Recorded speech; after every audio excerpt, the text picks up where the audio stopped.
kabulastugan. Hindi malilimutan ang asaran na merong pikunan, lalo na rin ang unang niligawan, unang kabiguan.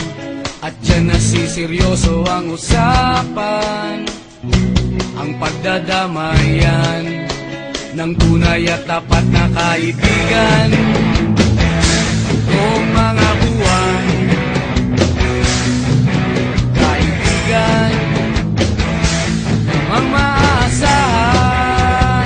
Oh, di na tayo mabata, edad may di nahahalata. Sa mga trip unti-unti na tayo nagsasawa. Pero kahit ganon, barkadang matatag hanggang sa ngayon. Minsan man magkita, tiyak may kwela, yan ang aking mga tropa.